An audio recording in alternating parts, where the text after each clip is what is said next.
We were a regular family. Me and Eric, my daughter, and the baby, who was 7 months at the time. It was a normal Saturday. Eric and I had woke up. We started to clean the house. After we cleaned, we decided to run some errands. We gathered the children. We put them in a car. We decided to come back home so Eric could get ready to go to work. We pulled up to the apartment. The kids were in the back seat. We were all laughing and talking and listening to music. There was an alley right next to our apartment door. So as Eric was proceeding to park, I just saw an individual step out of the alley. As soon as he stepped out, he just presented himself and stood tall.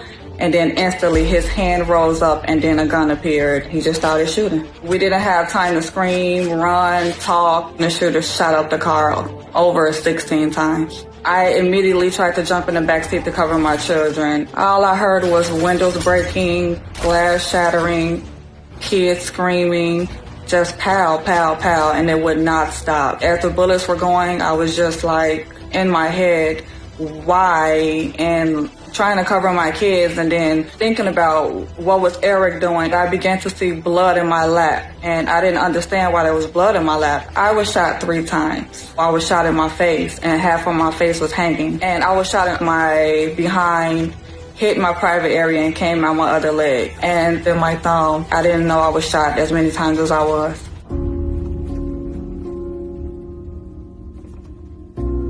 His head was hanging, blood was coming from his nose, and I think I just blocked the whole world out at that moment and just stared at him. I couldn't move, I couldn't scream. The neighbors came running to our aid. They snatched my babies out the back seat. 2 gentlemen were trying to get Eric to wake up. They kept shaking him, and he would not wake up.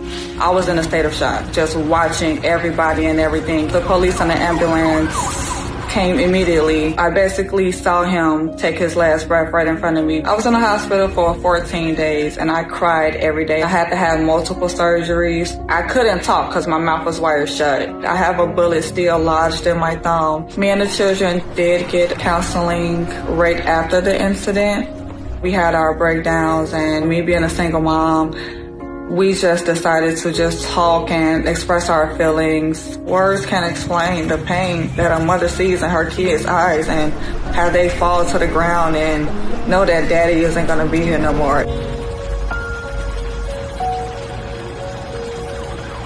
A couple months afterwards, the police and the detectives were trying their best to get people to talk, but I was tired of sitting and nothing was happening. I just got up and printed out flyers, asked in the neighborhood. Someone did text me his Facebook information, and I was able to say, yes, that's him. I identified him, but can someone give me an answer as to why? Was there an argument? Did anybody know anything that was going on?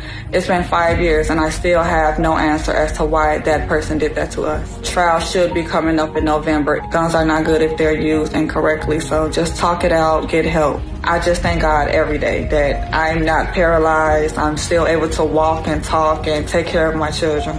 I was given another chance at life, so I know I have a purpose to spread awareness, to spread positivity, and to say keep going. This is my survivor story. What's yours?